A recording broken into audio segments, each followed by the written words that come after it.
আচ্ছা, তাহলে respiratory insufficiency simply may be defined as disturbance in respiration by any means. তাহলে normal রেসপিরেশনের যে rate, depth, pattern, এই সমস্ত জিনিসের মধ্যে কোনো চেঞ্জ আসাটাকে আমরা বলবো রেসপিরেটরি ইনসাফিসিয়েন্সি। জাস্ট নর্মাল রেসপিরেশনকে আমরা বলি ইউপনিয়া। ইউপনিয়া, ঠিক আছে, normal respiration we call it eupnea. আচ্ছা, tachypnea, if the rate of respiration increase, then we call it tachypnea. যদি ইনক্রিজ হয় ট্যাকিপনিয়া, আর যদি ডিক্রিজ হয়, ডিক্রিজ ইন দ্য রেট, এখানে ডেপথ বলে লেখা হয়ে গেছে, রেটই হবে। ডিক্রিজ ইন দ্য রেট যদি হয় তাহলে সেটাকে বলবো ব্র্যাডিপনিয়া। যেমন নাকি আমরা ট্যাকিকার্ডিয়া, ব্র্যাডিকার্ডিয়া পড়েছিলাম না, সেটা ছিল হলো হার্ট রেট যদি বেড়ে যায় সেটাকে বলি ট্যাকিকার্ডিয়া, হার্ট রেট যদি কমে যায় তাহলে সেটাকে বলি ব্র্যাডিকার্ডিয়া। সেম হেয়ার, ট্যাকিপনিয়া হলো যদি respiratory rate, normal respiratory rate কত তোমরা নিশ্চয়ই জানো, কত জানো? 12 to 18 breaths per minute. 12 to 18 breaths per minute. হ্যাঁ, 12 to 18 breaths per minute, এটা যদি হয় তাহলে আমরা এটাকে বলবো হলো নর্মাল। তাহলে মোর দেন 18, 20 সেটাকে আমরা বলবো ট্যাকিপনিয়া। লেস দেন 12 হলে, 10 বা 12 এর নিচে চলে আসলে আমরা বলবো bradypnoea. Apnoea, what is apnoea? This is temporary rest of breathing. অল্প সময়ের জন্য যদি ব্রিদিংটা স্টপ হয়ে যায় তখন সেটাকে আমরা বলবো apnea. হাইপারনিয়া, increase in pulmonary ventilation due to increase in rate or force of respiration. যদি ভেন্টিলেশনটা বেড়ে যায় due to increase in the rate or force of respiration, hyperapnea. হ্যাঁ, ট্যাকিপনিয়ার সাথে যদি এটা ফোর্সটাও বেড়ে যায় সেটাকে আমরা হাইপারঅ্যাপনিয়া বলবো। ফোর্সটাও বাড়লো, রেটটাও বাড়লো। আচ্ছা, হাইপার ভেন্টিলেশন, এই টার্মগুলো একটু জেনে রাখবা, কারণ এই টার্মগুলো ইনভেরিয়েবলি জিজ্ঞাসা করা হয়, কখনো কখনো ডেফিনিশন আকারে রিটেন আসে। So hyperventilation, abnormal increase in rate and force of respiration which often leads to dizziness or chest pain. So abnormal increase in the rate and force, দুইটাই, রেটও বাড়লো, ফোর্সও বাড়লো। আর একটা হাইপারঅ্যাপনিয়া বা hyperventilation synonymous. Hypoventilation, decrease in rate and force of respiration. যদি rate এবং force decrease হয় সেটাকে আমরা বলতেছি হাইপোভেন্টিলেশন। অর্থাৎ আমাদের শ্বাস নেওয়ার যে নর্মাল রেট, যে নর্মাল ফোর্স, সেটা কমে গেল যে কোনো কারণে, নিউরোমাসকুলার কজ হতে পারে, যে কোনো অর্থাৎ রেসপিরেটরি মাসেলের প্রবলেম থাকার কারণে হতে পারে, অথবা পেশেন্ট ইজ ইন কোমা হতে পারে, হ্যাঁ, সেমি কনশাস হতে পারে, অথবা সামহাউ অক্সিজেনের সাপ্লাই কম অ্যাটমসফিয়ারে, তখনও হাইপোভেন্টিলেশন হতে পারে, আবার হাইপার ভেন্টিলেশন হতে পারে। তো increase in the rate and force যদি হয় তাহলে হাইপার, আর decrease in the rate and force হলে হাইপোভেন্টিলেশন। ডিজনিয়া, ডিজনিয়া হলো ডিফিকাল্টি ইন ব্রিদিং। যে কোনো কারণে যদি আমরা ব্রিদিং নিতে ইন্সপিরেশন এক্সপিরেশনে আমাদের প্রবলেম হয়, সেই ডিফিকাল্টি হওয়াটাকে আমরা বলছি dyspnoea. Very important. Dyspnoea is a common symptom of respiratory illness. Dyspnoea, অথবা আমরা এটাকে ব্রেথলেসনেস বলি, কখনো কখনো শর্টনেস অফ ব্রেথ বলি। ক্লিনিক্যালি আমরা এই ওয়ার্ডটাকে ডিজনিয়া আমরা শর্টনেস অফ ব্রেথ অথবা ব্রেথলেসনেস, এই ওয়ার্ডগুলো দিয়ে আমরা ক্লিনিক্যালি আমরা এগুলোকে এক্সপ্রেস করি। Dyspnoea, that is difficulty in breathing. যেমন ধরো অ্যাজমা, তোমার নাম শুনছো, অ্যাজমা নাম শুনছো না? Yes, sir. Yes, sir. হ্যাঁ, COPD, some new in some cases নিউমোনিয়ার পেশেন্ট, অ্যাজমার পেশেন্ট, সিওপিডি সাধারণত যারা লং টার্ম সিগারেট স্মোকার থাকে তাদের ক্ষেত্রে একটু বেশি পাওয়া যায়, সিওপিডি হয়, অর্থাৎ চেস্টের ব্যারেল শেপ চেস্ট হয়ে যায় এবং there is problem in the respiratory membrane and other respiratory wall গুলোতেও, alveolar wall ও প্রবলেম থাকে। সো সিওপিডি, অ্যাজমা, নিউমোনিয়া, এই সমস্ত পেশেন্টের ক্ষেত্রে কমনলি, খুব ভেরি কমনলি আমাদের কাছে আসে, তোমার কাছে আসবে, তোমাদের কাছে তোমরা যখন ডাক্তার হয়ে যাবে তখন তোমাদের কাছে এই সমস্ত পেশেন্ট আসবে dyspnoea, that is difficulty in breathing, অথবা বলবে শর্টনেস অফ ব্রেথ, অথবা ব্রেথলেসনেস, আমি শ্বাস নিতে কষ্ট পাই, আমি শ্বাস প্রশ্বাস নিতে কষ্ট পাই, অথবা আমি যেন মনে হয় যেন আমার শ্বাস বেড়ে গেছে, হ্যাঁ, অথবা আমি মনে হচ্ছে শ্বাস নিতে পারতেছি না, বাতাস পাই না, এরকম অনেক কথা বলে। এই সবগুলোকে আমরা ডিজনিয়া বলতে পারি অথবা ব্রেথলেসনেস বলতে পারি। Periodic breathing, periodic breathing, the abnormal respiratory rhythm. সাধারণত রেসপিরেশন একটা রিদম থাকে, একটা রেগুলার রেটে রেসপিরেশনটা হচ্ছে, ইন্সপিরেশন এক্সপিরেশন হচ্ছে, একটা প্যাটার্ন মেনটেন করছে। এই প্যাটার্ন যদি চেঞ্জ হয়ে যায় সেই ক্ষেত্রে আমরা পিরিয়ডিক ব্রিদিং বলি। পিরিয়ডিক ব্রিদিং এর মধ্যে কিছু ক্লাসিফিকেশন আছে, যেমন ধরো chain stroke breathing, butters breathing, হ্যাঁ, কসমল ব্রিদিং, এগুলো তো বিভিন্ন প্যাটার্ন চেঞ্জ হয়। হ্যাঁ, কখনো কখনো দেখা যাচ্ছে যে হঠাৎ রেসপিরেশন বাড়তেছে, ইনক্রিজ হইতে হইতে হইতে হইতে হইতে হঠাৎ আবার কমা শুরু করছে, কমতে কমতে কমতে এখন আবার থেমে গেছে, এরপরে আবার রেসপিরেশন হওয়া শুরু, that is pattern change. Chain stroke breathing, আমি যে প্যাটার্নটার কথা বললাম সেটা চেইন স্ট্রোক ব্রিদিং এরকম হয়। তো this respiratory insufficiency, we call it periodic breathing, the abnormal respiratory rhythm. Now, respiratory insufficiency এর মধ্যে very common আমরা বলতে পারি সেটা হলো হাইপোক্সিয়া। খুবই কমন তোমার নিউমোনিয়ার ক্ষেত্রে, অ্যাজমার ক্ষেত্রে, সিওপিডি পেশেন্টের ক্ষেত্রে, অথবা নিউরোমাসেল রেসপিরেটরি মাসেল প্যারালাইসিস, আমাদের কিন্তু এই সমস্ত কন্ডিশনে হাইপোক্সিয়া হতে পারে। হাইপোক্সিয়া হওয়া মানে কি? Oxygen deficiency at the tissue level, হ্যাঁ, অ্যাট দ্য টিস্যু লেভেল, এটাকে আমরা হাইপোক্সিয়া বলি। কখনো কখনো কিছু কিছু ক্ষেত্রে আমরা বলি hypoxaemia. Oxygen deficiency in the blood, partial pressure of oxygen. Partial pressure শব্দটা তোমরা বারবার শুনবা, এই রেসপিরেটরি সিস্টেমে আমরা পার্শিয়াল প্রেশার খুব বেশি বলি। partial pressure of oxygen, partial pressure of carbon dioxide, partial pressure of nitrogen. তো এই partial pressure যদি স্যার কেউ জয়েন হয়ে যাচ্ছে স্যার। আচ্ছা আচ্ছা আচ্ছা,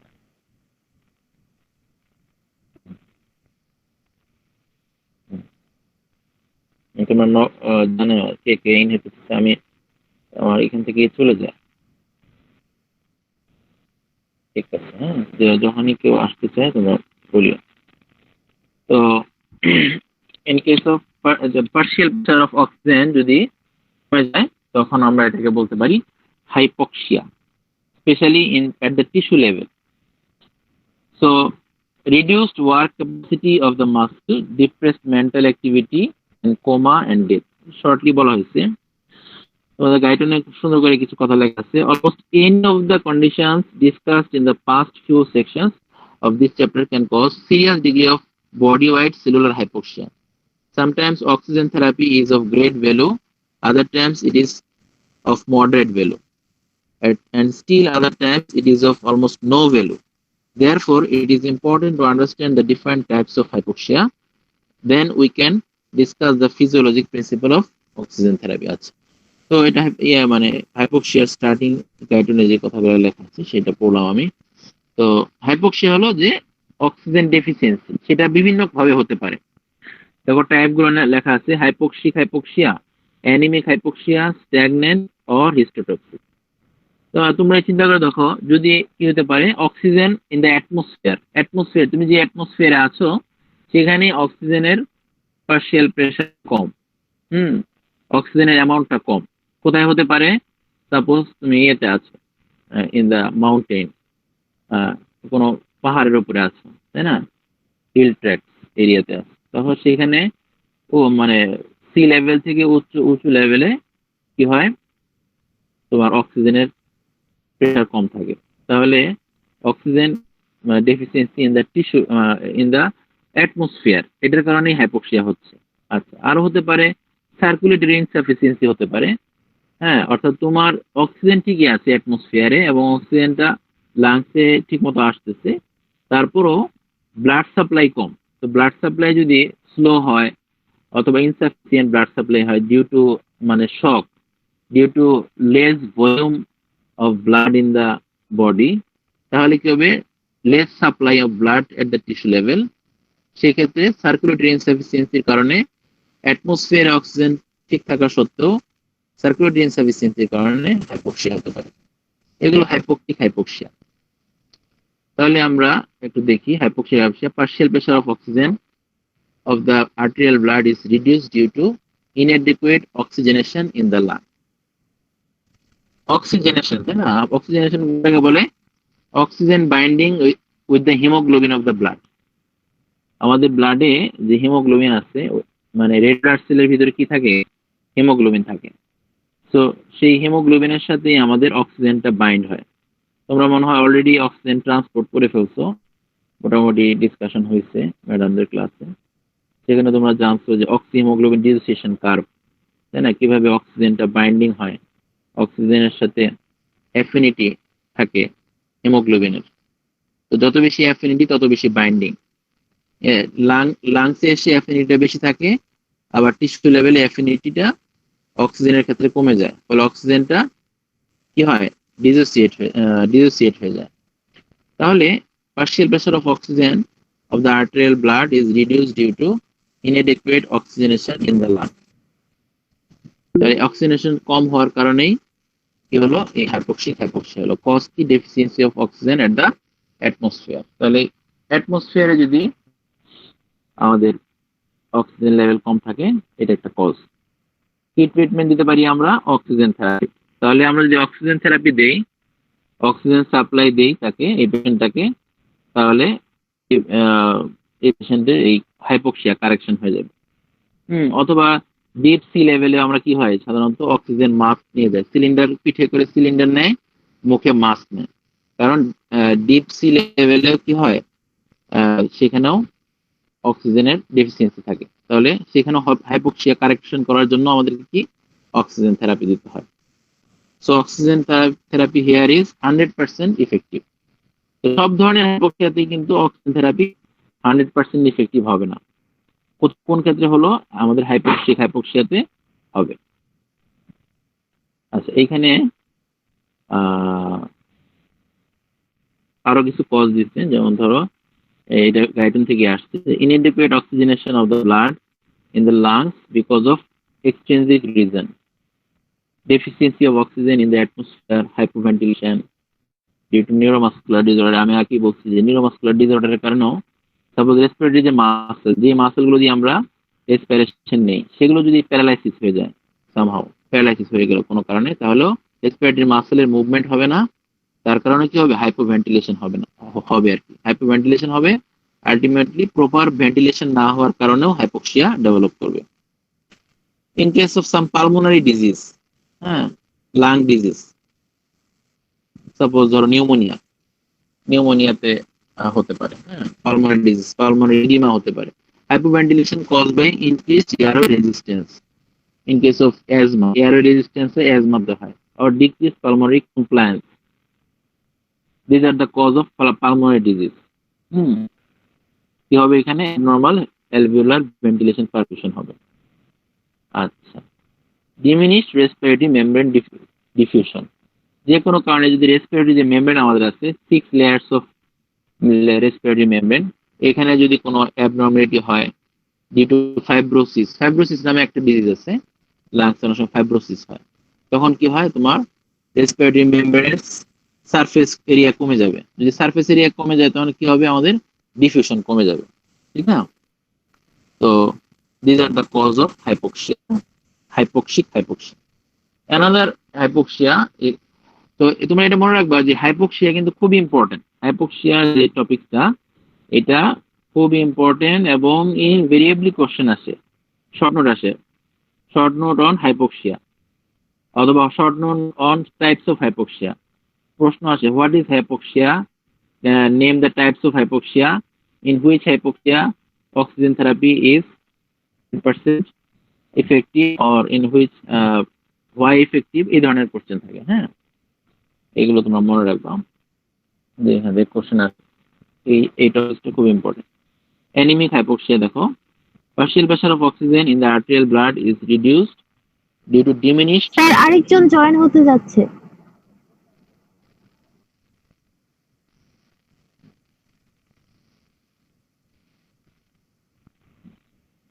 ঠিক আছে, 55 55 স্টুডেন্টই থাকে সবসময়, দেখি একটু বাড়ে না। হ্যাঁ, কারা কারা রেগুলার বাদ পড়ে? এই যে সবসময় দেখি 55 জন আসে, 56 জন আসে, 57 জন, এর মধ্যে আমার স্টুডেন্ট তো হলে 85। হ্যাঁ, 85 স্টুডেন্টের মধ্যে মাত্র 55 জন আসে, 20 জন তো সবসময় বাদ থাকে। আজকে কারা কারা আসে? হুম, যাই হোক, তোমরা রেগুলার, তোমরা যারা এখানে আছো রেগুলার থাকো তো সবাই? জি স্যার। আমাদের স্যার। তো হয়ে গেছে যে তোমাদের সবসময় রোল নেওয়া হচ্ছে না। হ্যাঁ, কখনো কখনো নেওয়া হচ্ছে, কখনো কখনো নেওয়া হচ্ছে না। আচ্ছা যাক, আজকে রোল গুলো দিয়ে দিও। হ্যাঁ, আমি এগুলো একটু দেখবো। রোল গুলো এখানে সবাই মেসেজ করে দিয়ে দিও, ঠিক আছে? আচ্ছা। পরে মানে ইদানিং যা পড়ানো হচ্ছে ক্লাসে, এগুলো তোমরা বুঝতে পারছো মোটামুটি? ফিজিওলজি, বায়োকেমিস্ট্রি, অ্যানাটমি ধরতে পারো তো না? লেকচার টেকচার এগুলো? স্যার মোটামুটি বুঝতে পারি, সম্পূর্ণ বুঝতে অ্যানাটমিটা পারি একটু কষ্ট হয় স্যার, হচ্ছে আমাদের টিউটোরিয়াল হচ্ছে না তো, অ্যানাটমিটা একটু কষ্ট হয়। স্যার আমাদের একটা ক্লাস 2 ঘন্টা পর্যন্ত নিয়ে যায় স্যার, আমরা মনোযোগী রাখতে পারি না। আর স্যার আমরা অনেক সময় স্লাইড তুলতে পারি না, সেটার জন্য হচ্ছে একটু টাইমটা মানে আরো বাসায় তুলতে হয়, টাইম অনেক বেশি লাগে। সমস্যা। এখানে আর তো লম্বা সময় এই মোবাইল কানে নিয়ে কিভাবে থাকো তোমরা? এটাও তো স্যার একটা আমাদের বিষয়। সারা দিন চার্জ দিতে হয়, আর হচ্ছে সারাক্ষণ ডাটা অন করে বা করে রাখতে হয়। হ্যাঁ। ফোনের ব্যাটারি নষ্ট হয়ে গেছে স্যার। ফোনের ব্যাটারি নষ্ট হয়ে গেছে? হ্যাঁ, ফোন স্যার কত গরম কষ্ট। হয়ে যায়, ফোন অনেক গরম হয়ে যায়। ফোন গরম হয়ে যায়, কানও তো গরম হয়ে যাওয়ার কথা। জি স্যার, মাঝে মাঝে ব্যথা করে, হেডফোন খুলে জোরে দিয়ে শুনি। এখন কি করবা? এখন তো সবাই সিস্টেম লসের মধ্যে আছি আমরা। স্যার ক্লাসগুলো অনেক লম্বা হয়ে যায়, এর জন্য এই সমস্যাটা হয়। কি হলে ভালো হতো তোমাদের জন্য? স্যার স্যার অবশ্যই একটা 2 ঘন্টা নির্দিষ্ট আগে টাইমে হলে ভালো হতো। যেরকম ক্লাস স্যার আমরা করতাম আমি যে তো সকাল 8টা থেকে 2টা পর্যন্ত, ওরকমটা হলে ভালো হইতো। তাই তো হচ্ছে, এখন তো নির্দিষ্ট টাইম দেওয়া হয়ে গেছে, হয়েছে না? না স্যার, এখন তো লাস্টের যে নির্দিষ্ট। ক্লাসগুলো থাকে, যেমন লাস্টে যে স্যার ক্লাস নেয়, তো স্যারের 1 ঘন্টা কি 1.5 ঘন্টা ক্লাস, স্যার 2 ঘন্টা হয়ে যাচ্ছে, তারপরে টপিক শেষ হচ্ছে না, স্যার পড়াচ্ছি আমরা বুঝতে ও, পারতেছি না, স্যার এরকম হয় স্যার। ও, আচ্ছা আচ্ছা, সকাল 9টা থেকে এরকম 1টা হয়েছে। পর্যন্ত টানা ক্লাস করতে হয় স্যার। স্যার একটু অল্প করার পরে আমি আজকে তোমাদেরকে সকালে একটু মানে ইয়ে দিয়ে দিচ্ছি, তোমাদের সুবিধা হয়েছে না? একটু ছাড় দিয়ে দিলাম, যে তোমাদের তো ফ্রি হয়ে গেছে ওই সময়। 9টা জি থেকে স্যার। 10:30 ফ্রি ছিল না? জি জি স্যার, স্যার। আজকে ফ্রি ছিলাম। আচ্ছা যাক, ভালো হয়েছে, তোমাদের একটু রেস্ট হয়েছে, তোমরা মোটামুটি খুশি।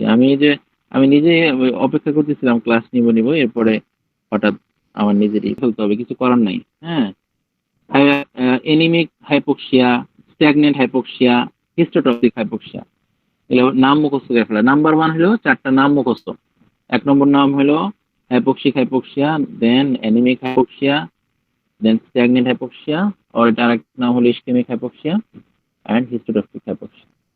তো অ্যানিমিক তো বুঝতে পারতেছো যে এখানে অ্যানিমিয়া থাকবে। That means oxygen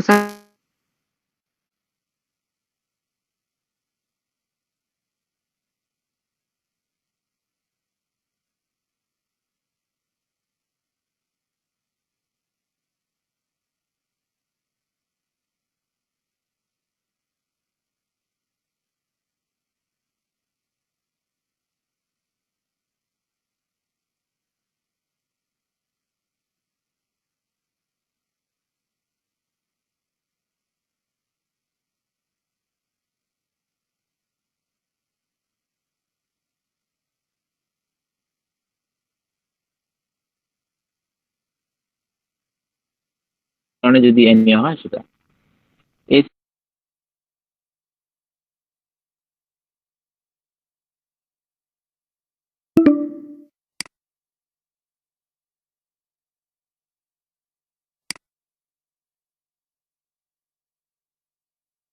therapy has limited value. তো এখানে আমাদের অক্সিজেন থেরাপি দিলে আমাদের 70 to 30% কেসে আমরা অক্সিজেন ট্রান্সপোর্ট হতে পারি।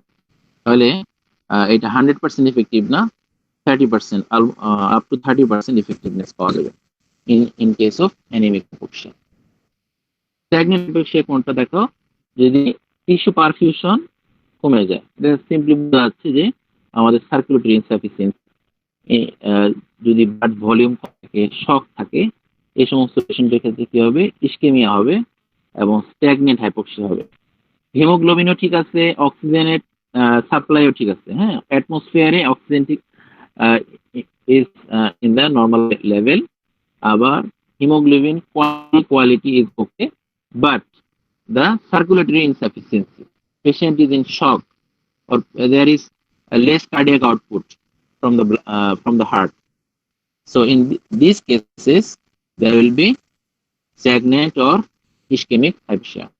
Cause of this দেখো hemorrhage, shock, congestive cardiac failure and MI, myocardial infarction.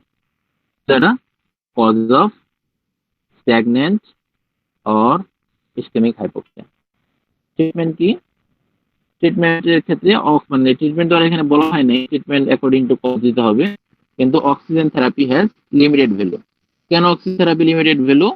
কারণ অক্সিজেন থেরাপি তুমি দিলা, কিন্তু এখানে তো মেইন প্রবলেম হলো পেশেন্টের ব্লাড ভলিউম, somehow তার শরীর থেকে ব্লাড ব্লিডিং হয়ে গেছে, হেমোরেজ হয়ে গেছে, তাহলে তার ব্লাড ভলিউম করতে হবে, তাকে ব্লাড ভলিউম কারেকশন করতে হবে। ব্লাড ভলিউম কারেকশন হলে অক্সিজেন অটোমেটিক সে দিতে পারবে। পেশেন্টের কোনো কারণে শক, সাপোজ শক কিন্তু অনেক কারণে হয়, তোমার যদি বার্ন হয় তাহলে শক হয়, যদি ভমিটিং হয় তাহলে শক হতে পারে, যদি তোমার হাইপোভলিক শক যেটাকে আমরা বলি, তোমার ডায়রিয়া লেভেল কমে গেলে শক হতে পারে। Congestive cardiac failure, that means cardiac failure, heart is not actively pumping its blood, হ্যাঁ, তাহলে কনজেস্টিভ কার্ডিয়াক ফেলিওর অথবা এমআই আমরা বলি, মায়োকার্ডিয়াল ইনফার্কশন। এই যে এগুলো তোমার নামগুলো মুখস্থ করে রাখো, এগুলো পরবর্তীতে তোমরা শুনবে আরো। তো this are the causes of stagnant hypoxia. তাহলে এখানে তোমরা বুঝতে পারলা যে oxygen therapy has limited value, তেমন কোনো কাজ হবে না, হ্যাঁ, তেমন কোনো কাজ হবে না oxygen therapy. Histotoxic hypoxia, another name, histotoxic hypoxia, that is inability of the tissue to utilize the oxygen. সব কিছু ঠিক আছে, oxygen in the atmosphere is okay, hemoglobin level is okay, quality and quantity of hemoglobin is okay, and the circulation is also okay, circulatory insufficiency.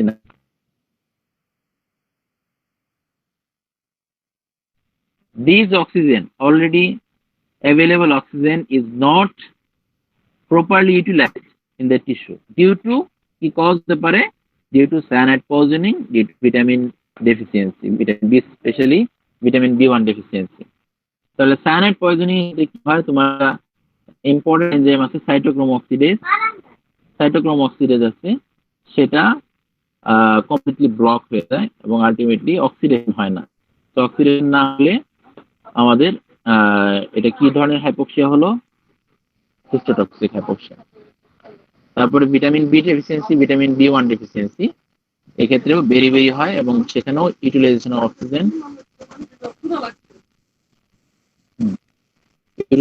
Oxygen এখানেও problem হয়ে যায়। So in this cases also oxygen therapy has very no value. তাহলে oxygen therapy দিয়ে কোনো লাভ হচ্ছে না, কারণ কি অক্সিজেন এখানে ইউটিলাইজ হতে পারে। তাহলে আমাদেরকে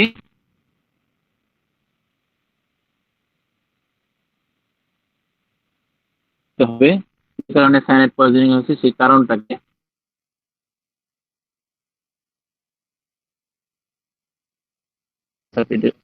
দিলে বেরি এই ডিজিজটা থাকবে না এবং অক্সিজেন ইউটিলাইজ হতে পারবে। তাহলে অ্যাকর্ডিং টু কজ এটা ট্রিটমেন্ট দিতে হবে, অক্সিজেন থেরাপির তেমন কোনো ভ্যালু নেই। তাহলে এখানে কিন্তু কোশ্চেন আসছে যে অক্সিজেন থেরাপির কি সিগনিফিকেন্স আছে সেটা তোমরা। এটা কি স্যার অ্যানক্সিয়ালও হতে পারে sir?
means excess carbon dioxide in the body fluid. তাহলে একটু আগে আমরা শিখছিলাম hypoxia, that is increase the oxygen level in the tissue, R hypercapnia টা কি, excess carbon dioxide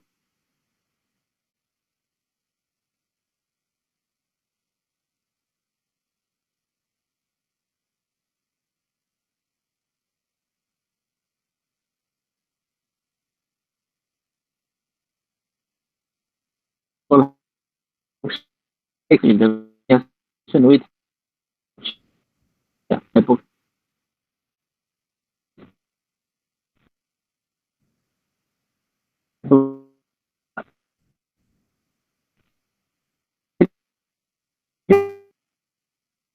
হতে পারে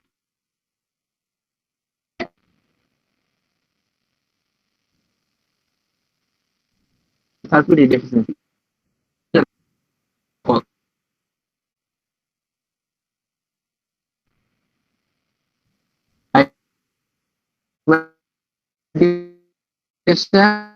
or something, and the apnea will elevate with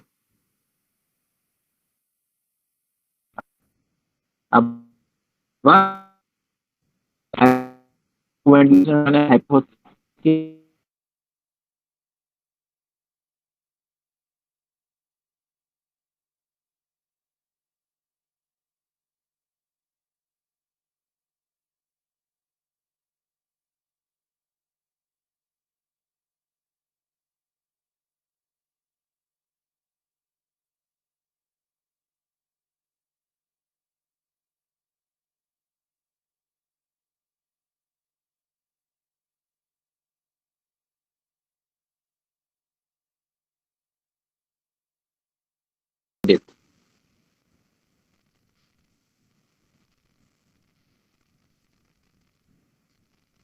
ঠিক আছে, তাহলে পার্শিয়াল প্রেসার অফ কার্বন ডাইঅক্সাইডটা মেইনটেইন করা খুব important. So partial pressure of carbon dioxide, at this higher level of partial pressure of carbon dioxide, then excess carbon dioxide begin to depress respiration rather than stimulate. Normally আমরা তোমরা পড়ছো যে chemical রেগুলেশনের ক্ষেত্রে কি হয়, carbon dioxide access হলে এটা কি করে, রেসপিরেশন স্টিমুলেশন করে, তাই না, এক্সপিরেশনের লেভেলটা বাড়ায় দেয়। হ্যাঁ, তোমরা কেমিক্যাল রেগুলেশন অফ রেসপিরেশনে দেখছো এটা, যে কার্বন ডাইঅক্সাইডটা স্টিমুলেট করে ইন দ্য ব্রেনেও স্টিমুলেট করে, আবার তোমার যে অ্যাওরটিক বডি, ক্যারোটিড বডিতে ওগুলা কি থাকে, ওই তোমার ওখানেও কিন্তু রিসেপ্টর থাকে। তাহলে ওই রিসেপ্টর গুলো স্টিমুলেট হয় এবং আলটিমেটলি রেসপিরেশন বাড়ে। সো রেসপিরেশন বাড়ে, কিন্তু যদি তো এর চেয়ে যদি বেড়ে যায়, সো মোর কার্বন ডাইঅক্সাইড, যদি এর চেয়ে কার্বন ডাইঅক্সাইড লেভেল বেড়ে যায়, তখন আর স্টিমুলেট করবে না, তখন রেসপিরেশন ডিক্রিজ হবে, যেটা আমরা আগে বলতেছিলাম যে লেথার্জিক এবং patient will semi comatose and ultimately death, so fourth, and causes the respiratory death. তাহলে হাইপারক্যাপনিয়াটা ধরতে পারছো সবাই? হাইপারক্যাপনিয়ার ডেফিনিশনটা, হাইপারক্যাপনিয়া অ্যাসোসিয়েশন কার সাথে হয়, হাইপোক্সিয়া এন্ড উইদাউট হাইপোক্সিয়া হতে পারে, আর ইফেক্ট হলে কি হয়। এই এতটুকু আজকে মোটামুটি। তাহলে হাইপোক্সিয়া, হাইপারক্যাপনিয়া, আর আমরা আজকে পড়লাম ডিজনিয়া এবং সায়ানোসিস। এই টপিকগুলো আমরা এই পিরিয়ডিক ব্রিদিংটা মনে হয় ম্যাডাম কোনদিন পড়াইছিল না, পিরিয়ডিক ব্রিদিংটা? Yes sir. তোমার Cheyne stroke breathing, Kussmaul breathing পড়াইছে? Cheyne stroke breathing, Kussmaul bites breathing এগুলো পড়ানো হয়েছে? আচ্ছা, ওটা যদি পড়ায় থাকে না থাকে ম্যাডাম, তাহলে ম্যাডাম ওটা মনে হয় আবার করবে পরের ক্লাস। আচ্ছা, তোমরা জানতে চাইতেছিলা ক্লোরাইড শিফট সম্পর্কে জানতে চাইছিলা, কি প্রশ্ন একটু বলো দেখি ক্লোরাইড শিফটের ব্যাপারে।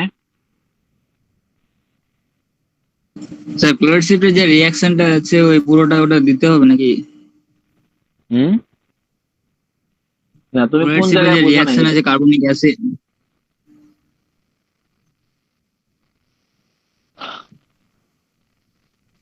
আচ্ছা, ক্লোরাইড শিফটটা কোথায় বলো দেখি, কোন ট্রান্সপোর্টে, অক্সিজেন ট্রান্সপোর্ট নাকি carbon dioxide transport? Carbon dioxide transport. হ্যাঁ, কার্বন ডাইঅক্সাইড ট্রান্সপোর্ট। তাহলে এই কার্বন ডাইঅক্সাইড ট্রান্সপোর্টে দেখো, এই ছবিটা খুব ইম্পর্টেন্ট, দেখা যাচ্ছে ছবিটা?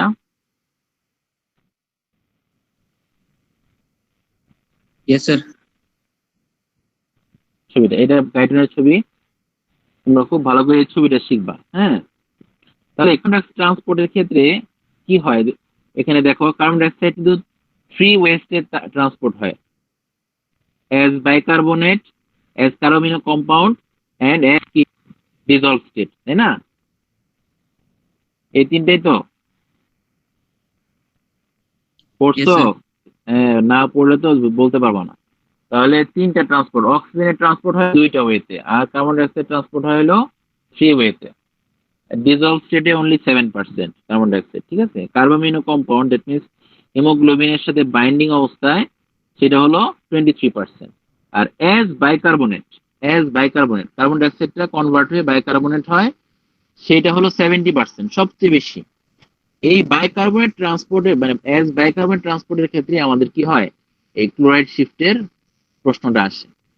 এখানে দেখো কি হয়, ছবিতে দেখা যাচ্ছে সেল থেকে কার্বন ডাইঅক্সাইডটা বের হয়ে কোথায় আসলো, প্রথমে ইন্টারস্টিশিয়াল ফ্লুইড, সেলের পরেই কিন্তু ইন্টারস্টিশিয়াল স্পেস, উইদিন দ্য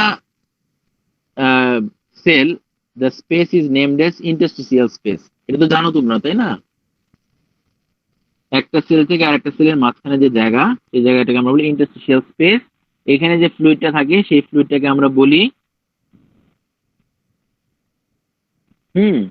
সেটাকে আমরা কি বলি, সেটাকে বলি আমরা হলো ইন্টারস্টিশিয়াল ফ্লুইড।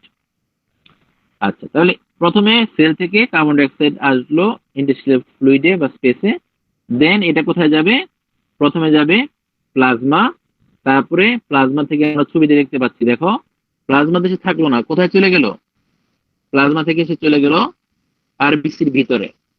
এইখানেই প্রশ্নটা করা হয় যে কেন সে আরবিসিতে গেল, এই carbon dioxide, why this carbon dioxide enter into the RBC? Can anyone answer this question? Sir, carbonic anhydrase present in RBC. Yes. So carbonic anhydrase is an important enzyme which act on this reaction. Carbon dioxide and water convert into carbonic acid.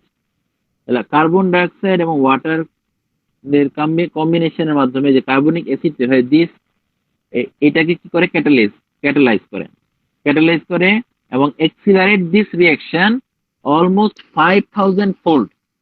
কত fold?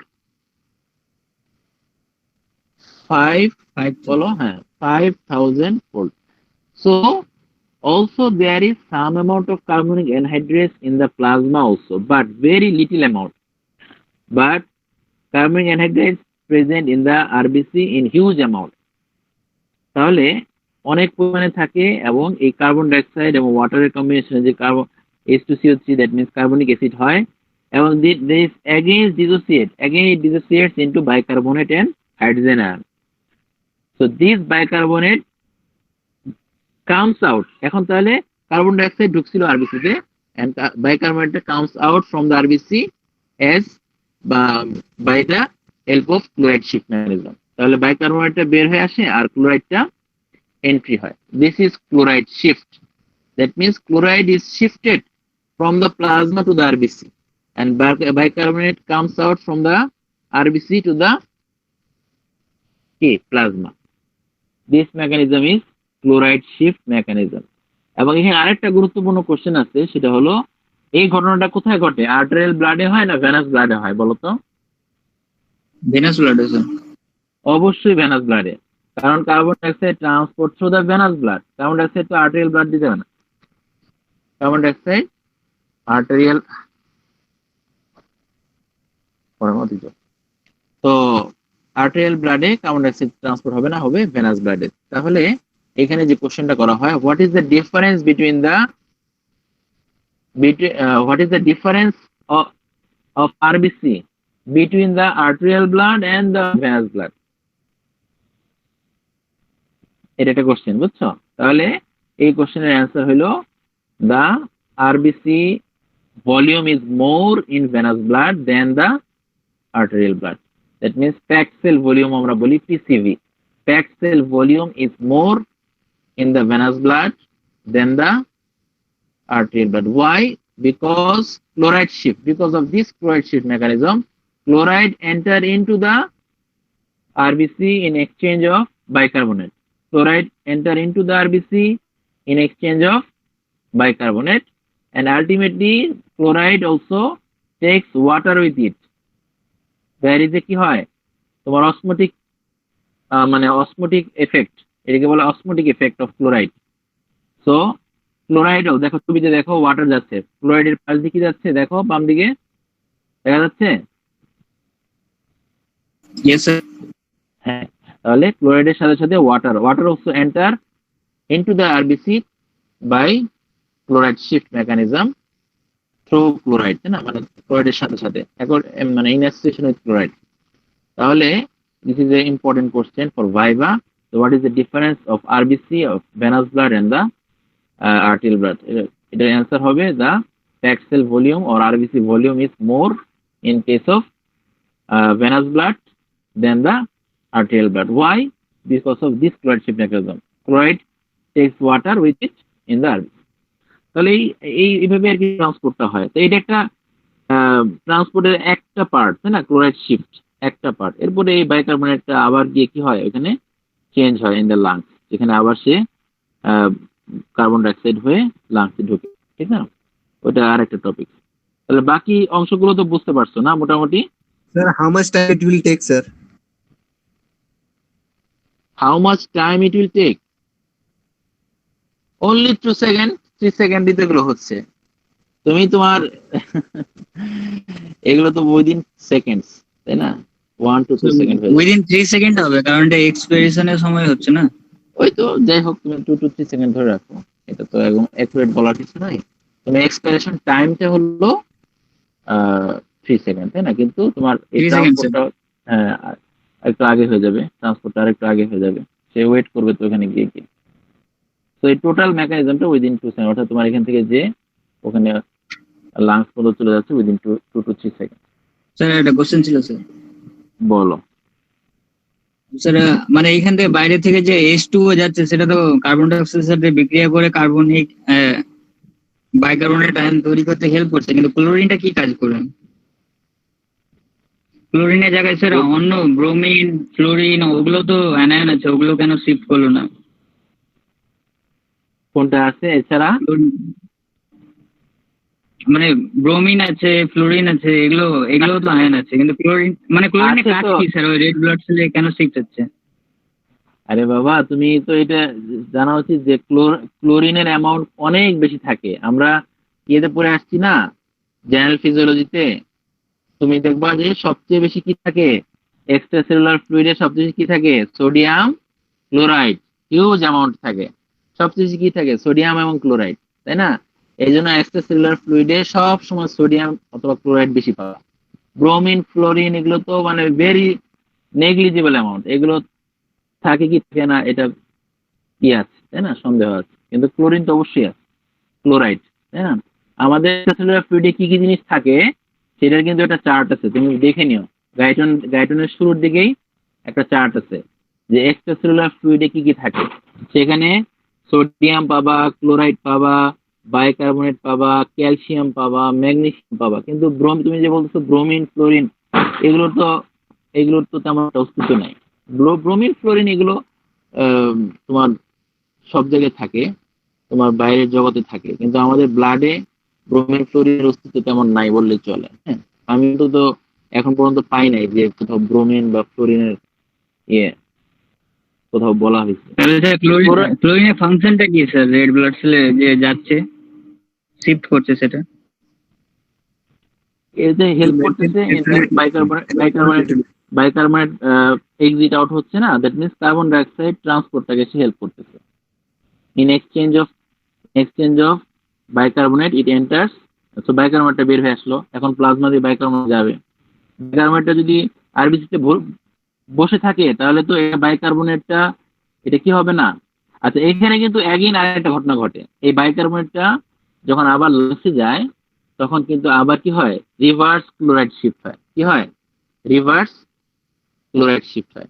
ঠিক আছে, এই ওয়ার্ডটা শুনে থাকবো তোমরা, reverse chloride shift. So again বাইকার্বনেটটা আরবিসির ভিতরে ঢুকে এবং কার্বন ডাইঅক্সাইড এবং ওই রিঅ্যাকশনটা হয়, এবং এই কার্বন ডাইঅক্সাইডটা তখন বের হয়ে আসে এবং এই কার্বন ডাইঅক্সাইডটি যখন আরবিসি থেকে বের হয়ে কোথায় চলে যায়, পালমোনারি ব্লাড প্লাজমা হয়ে অ্যালভিওলাসে চলে যায়। That means reverse chloride shift occurs in the lungs. এটাও তোমাকে পড়তে হবে, ঠিক আছে? তাহলে এটা কিন্তু তেমন কিছু না, এটা একটা মেকানিজম। এটা একবার ক্লোরাইড শিফট হলো, then again reverse chloride shift হলো, টোটাল ট্রান্সপোর্ট অফ কার্বন ডাইঅক্সাইডটাকে এটা হেল্প করলো। আলটিমেট গোল ইজ কি? Transport of carbon dioxide from the tissue to the lungs. Clear? Yes sir. আচ্ছা, তাহলে আজকে হয়ে গেল মোটামুটি 1 ঘন্টার ক্লাস। ঠিক আছে, তোমরা সবাই রোল টোল দিছো তো না এখানে? আচ্ছা, ঠিক আছে। তো ধরো সব কথা তো আসলে লেকচারে সবসময় সবকিছু বলেও পারো, তোমার বই পড়বা, হ্যাঁ? So go through the books, তো বইটি পড়ো, গাইডলাইন পড়ো, অনলাইনে যে তোমাদেরকে গাইডলাইন দিয়ে দিচ্ছি ওটা থেকে পড়ো, অনেক কিছু ক্লিয়ার হবে, হ্যাঁ? Go through the books. বইয়ের মধ্যে দিয়ে না গেলে শুধু স্যারদের লেকচার, টিউটোরিয়াল, হ্যাঁ, এই শুধু ওয়াজ নসিহতে কাজ হবে না, বই পড়তে হবে, হ্যাঁ? সবাই বই পড়িও, ঠিক আছে? আজকে অনেক রাত হয়ে গেল। নেক্সট ক্লাসে এইখান থেকে আরেকটা কোশ্চেন ছিল স্যার। বলো। স্যার বলছিলাম কি টাইডাল ভলিউম তো 500 ml।